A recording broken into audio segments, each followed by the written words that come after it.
Hello students. So the next qualitative property numericals, that is nothing but your depression in freezing point. Alright, chali. Let's move on to the first question, that is on your screen. Addition of 6.643 grams of compound to 50 ml of benzene lowers the freezing point from 5.51 degree Celsius to 5.03 degree Celsius. चलिए, बहुत बढ़िया, बहुत easy, बहुत आराम से question है. Given quantities में क्या क्या दिया हुआ है? एक वेट ऑफ एक्स कंपाउंड दिया हुआ है 0.643 ग्राम्स, ठीक है. फिर आपको वॉल्यूम ऑफ बेंजीन दे दिया है, कितना दे दिया भाई? 50 ml. और साथ ही में डेंसिटी ऑफ बेंजीन भी दे दिया है 0.879. Alright, so these are the given quantities in the first line. Then when we move on to the next line, जैसे ये होता है तो सोल्यूशन बनता है. उस सोल्यूशन का TF0 और TFS दिया है 5.51 डिग्री सेल्सियस इस TF0, TFS is 5.03 degree Celsius. ध्यान से क्वेश्चन को पढ़िएगा. Lowers the freezing point from this to this, है ना. तो TF0 हायर होता है, TFS लोअर होता है. KF फॉर बेंजीन दिया हुआ है 5.12 केल्विन kg पर मोल. चलिए बढ़िया. Calculate the molar mass of the compound. तो बहुत इजी, बहुत आराम से सीधा सोल्यूशन की तरफ जब हम बढ़ेंगे तो आपको डायरेक्टली सोल्यूशन में आपको डायरेक्टली ये फॉर्मूला यूज़ करना है, that is nothing but delta TF, that is TF0 minus TFS is equals to KF into molality, है ना. और मोलैलिटी को हल्का सा फर्दर एक्सपैंड कर सकते हैं. क्या लिखेंगे उसको? Weight of mass x divided by molar mass of x into weight of benzene in grams divided by 1000. Clear है ये चीज़? ओके. अब सबसे बड़ी दिक्कत TF0 TFS है, KF है, 1000 का फैक्टर है, WX दिया हुआ है उसने. WB नहीं है हमारे पास, बेंजीन का मास नहीं है बट बेंजीन का वॉल्यूम है. तो सबसे पहले हम मास ऑफ बेंजीन निकाल लेते हैं using the formula of density. Density is equals to mass by volume. तो मास हो जाएगा density into volume and that is where you are going to get some mass of benzene in grams. Obviously density दिया हुआ है 0.879 ग्राम पर ml into 50 ml कर देंगे तो ml कट, आपके पास आंसर आ गया 0.879 इंटू 50, 0.879 इंटू 50, तो आंसर आ गया 43.95 ग्राम्स. बस अब तो सब कुछ आ गया. ये वैल्यू सीधा यहाँ इनपुट करिए. TF0 की वैल्यू आपको दी हुई है 5.51 minus 5.03 is equals to 5.12 into 0.643 into 1000 divided by m of x into w of b. w of b कितना है निकाल लिया हमने, 43 पॉइंट, यहाँ पर वैल्यू रखेंगे 43.95 ग्राम्स. चलिए ग्रेट, बहुत बढ़िया. सॉल्व फॉर mx, एक ही वेरिएबल रह गया है ना. और जब आप mx की वैल्यू निकालेंगे तो फाइनल आंसर 156.06 आपको मिलेगा. यूनिट्स बिल्कुल मत भूलिएगा, very very important, grams per mole. Alright, great. चलिए next move on to next very very important question. Once again this question is going to be very very important मेरे बच्चे, very very important. आपके NCERT का ही question है mostly ये, और उसमें से ही पूछा गया है. क्या बोलता है? Two elements A and B form compounds having molecular formula AB2 and AB4, है ना. दो फॉर्मूलाज दिए हैं उसने. When dissolved in 20 grams of benzene 1 gram of AB2. ध्यान से देखिए, केस 1 एंड केस 2 इस तरह से बना लीजिए. केस 1 एंड केस 2, सिंस दो फॉर्मूलाज चल रहे हैं तो AB2 के लिए, AB4 के लिए. ऐसे क्वेश्चंस को ऐसे ही सॉल्व करिए, इजी रहेगा. वो बोलता है कि जब AB2 का 1 ग्राम डाला, कितने ग्राम्स बेंजीन में भाई? बेंजीन के 20 ग्राम में. तो it lowers the freezing point bye 2.3 kelvin, lowers the freezing point bye 2। तो मतलब डायरेक्टली आपको डेल्टा TF की वैल्यू दे दी है 2.3 केल्विन। और दूसरी साइड पे उसने दिया है जब AB4 का 1 ग्राम डालते हैं in again mass of benzene 20 grams ही है सेम, इट लोअर्स, तो डेल्टा TF आपको दे दिया है 1.3 केल्विन, है ना। The molar depression constant for benzene, तो वो KF का वैल्यू आपको दे दिया है, कॉमन वैल्यू है, तो KF मैं यहाँ पर लिख देता हूँ रेड में 5.1 केल्विन kg पर मोल, ये कॉमन वैल्यू चलेगा दोनों के लिए। अब ध्यान से देखिए क्या करना है, calculate the atomic masses of A and B। Atomic masses बहुत सिंपल, बहुत आसान है ये क्वेश्चन, ठीक है। चलिए सबसे पहले आप क्या करेंगे, आप यहाँ पर डेल्टा TF का फॉर्मूला यूज करेंगे। फर्स्ट केस में डेल्टा TF का formula that is KF into W of AB2 divided by molar mass of AB2 into mass of benzene into 1000, ठीक है।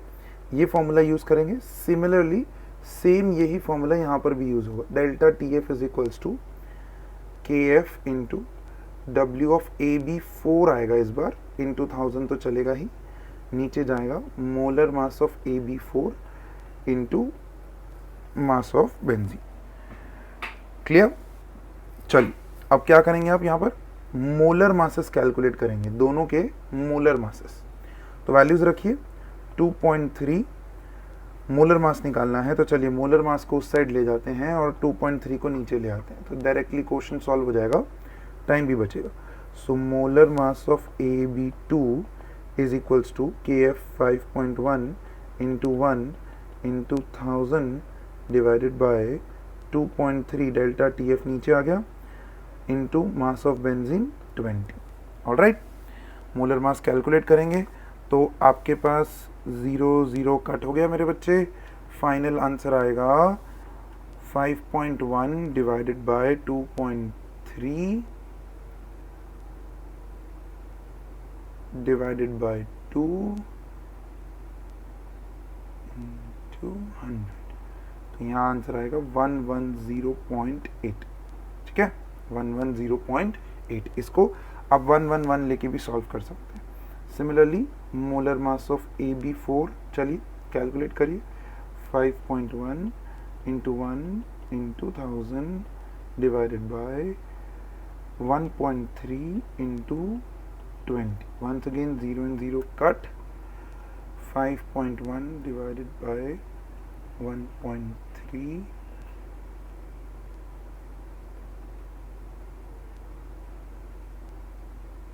तो यहाँ आंसर आ गया आपके पास 196, ठीक है, ग्राम्स पर मोल, और यहाँ पर भी आ गया ग्राम्स पर मोल।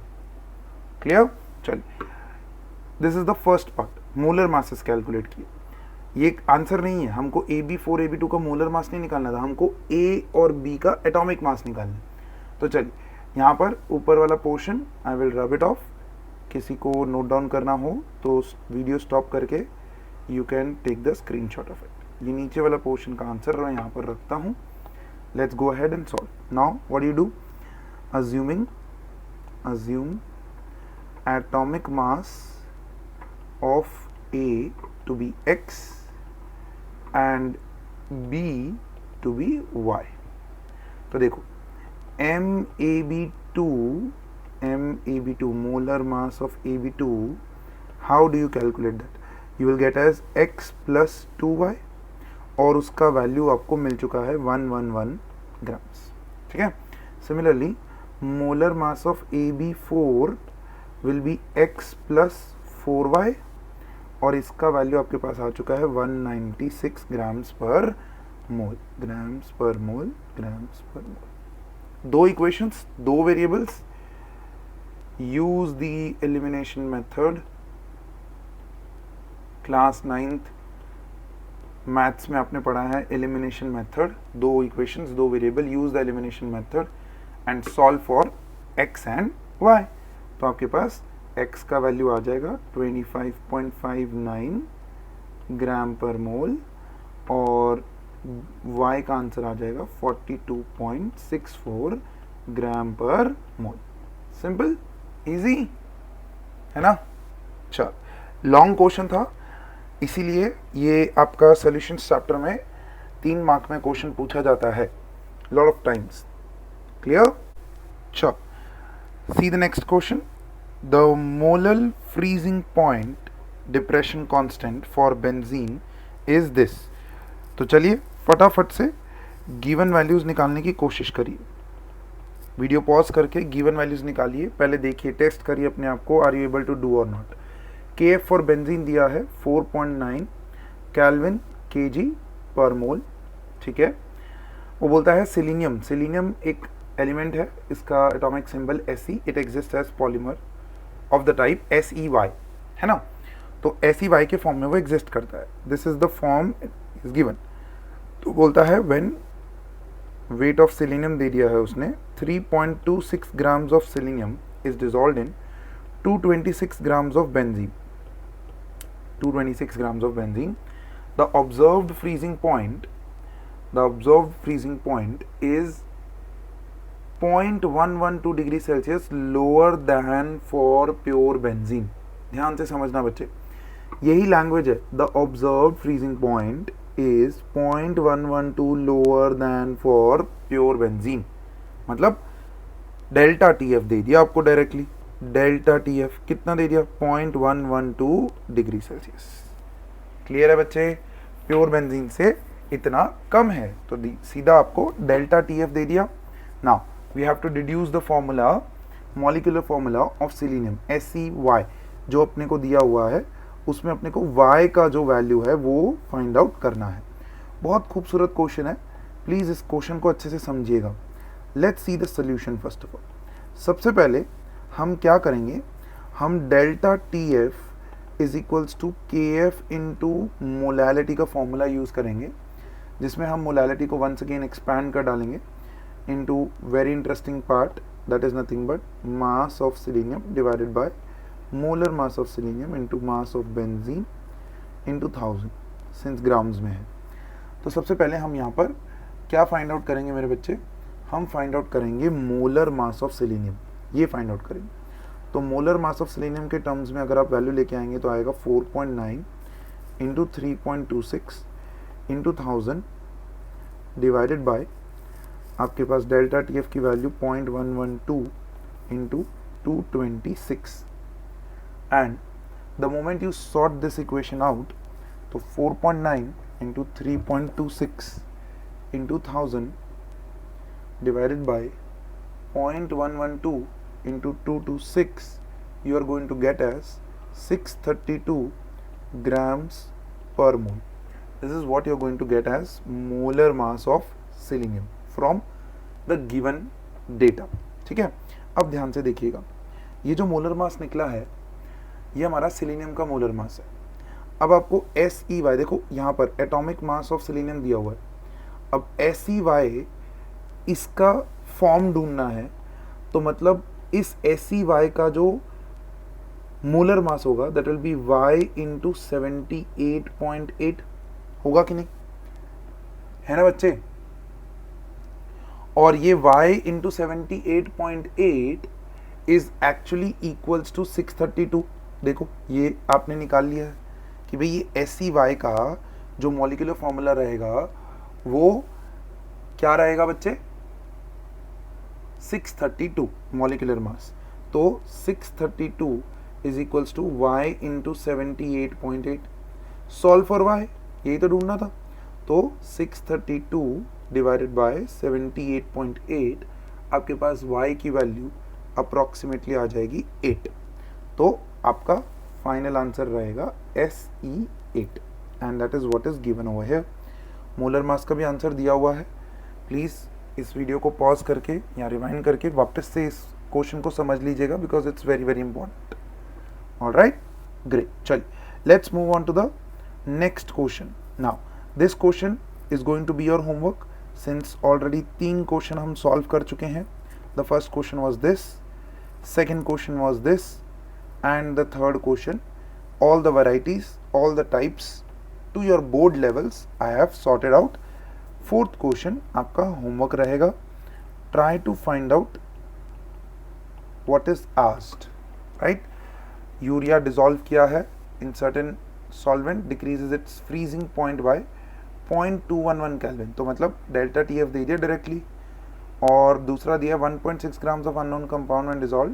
तो this is the application question where you come to know that how using one data you can calculate the molar mass of unknown solute, जो एक्चुअली में कॉलिगेटिव प्रॉपर्टीज का use था। ठीक है बच्चे, great. Okay then let's move on to the next colligative property, that is nothing but osmotic pressure, the last colligative property. इसके basis पे numericals देखेंगे। The first question coming up on your screen, क्या बोलता है भाई, given quantities में क्या दिया हुआ है, फटाफट देखिए। 1.71 grams of sugar is dissolve in 500 centimetre cube of solution, तो मतलब शुगर दे दिया है C12H22O11, शुगर कितना दे दिया, 1.71 grams। मोलर मास भी दे दिया उसने शुगर का, बहुत अच्छे, सिंपल कर दिया क्वेश्चन आपके लिए, 342 grams पर मोल। ठीक है, वॉल्यूम ऑफ सोल्यूशन दे दिया है 500 सेंटीमीटर क्यूब, उसको हम 500 ml भी लिख सकते हैं। ग्रेट।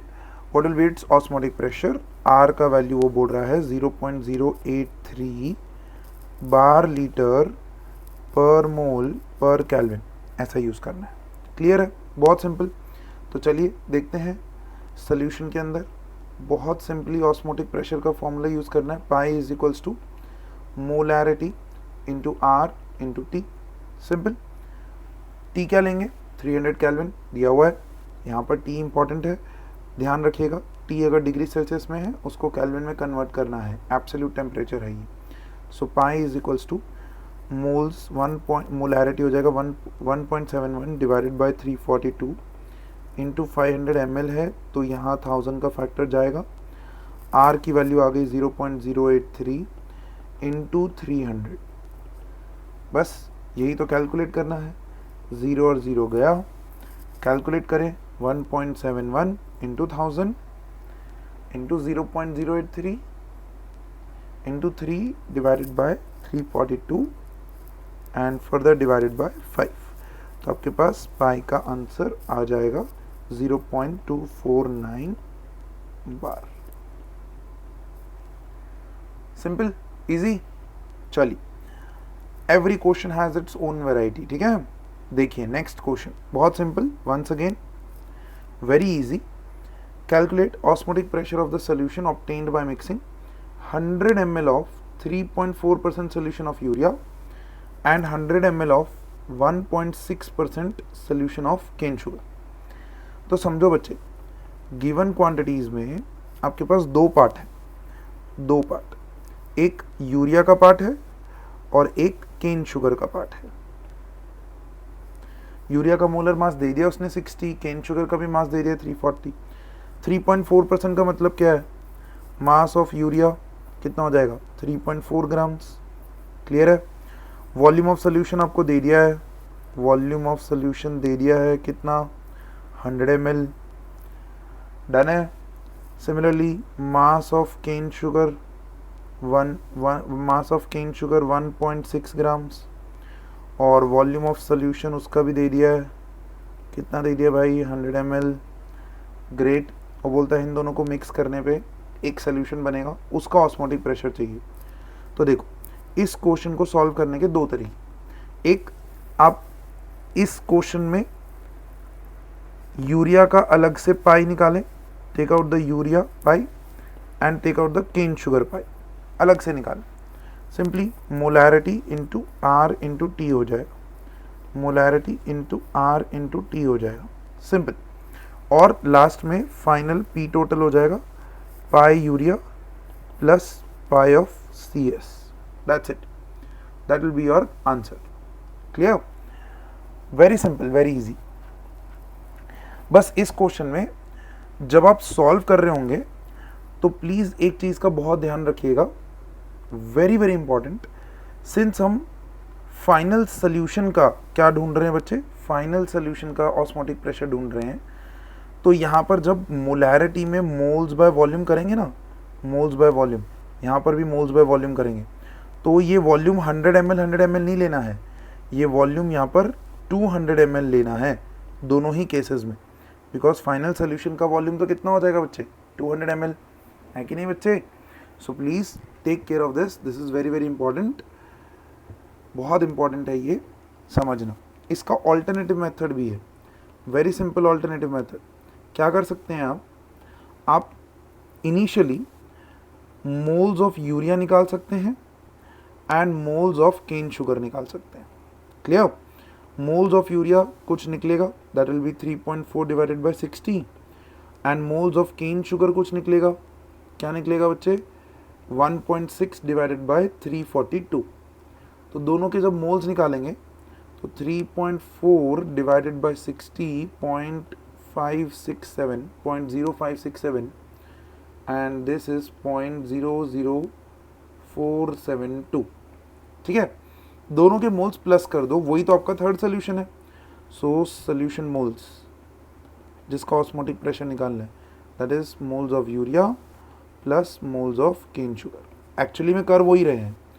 अब आप क्या कर सकते हो, सीधा पाई इज इक्वल्स टू ये वाले जो मोल्स यहाँ पर निकाले हैं प्लस करके वो मोल्स रखिए, moles of solution, then volume of solution that is 200 ml into R into T. Answer निकालेंगे, आंसर आएगा 7.46 बार। बार क्यों आया, एटमॉस्फेयर क्यों नहीं, क्योंकि यहाँ पर आर का यूनिट देखो बार में दिया है। सो प्लीज़ मेक श्योर कि आप इस चीज़ का ध्यान रखें। इज दैट क्लियर बच्चे? ग्रेट। चलिए, both the alternative forms I have given for a single question, दोनों से आंसर एग्जैक्टली सेम ही आएगा, 7.46 बार यहाँ पर भी आएगा और यहाँ पर भी आएगा। सो मेक श्योर कि आप कोई भी मेथड, एक मेथड अच्छे से फॉलो करें। Alright, great. चलिए नेक्स्ट क्वेश्चन देखते हैं। A solution containing 15 grams urea per liter of solution in water has the same osmotic pressure, that means the solutions are isotonic as a solution of glucose। तो given में आपको कुछ कुछ दिया हुआ है, मास ऑफ यूरिया दिया हुआ है 15 grams, और क्या दिया है, और क्या दिया है बच्चे, साथ में दिया है आपको आइसोटोनिक सॉल्यूशंस हैं, दोनों के मोलर मास दे दिए। मोलर मास ऑफ यूरिया कितना दे दिया, 60 grams पर मोल, ग्रेट।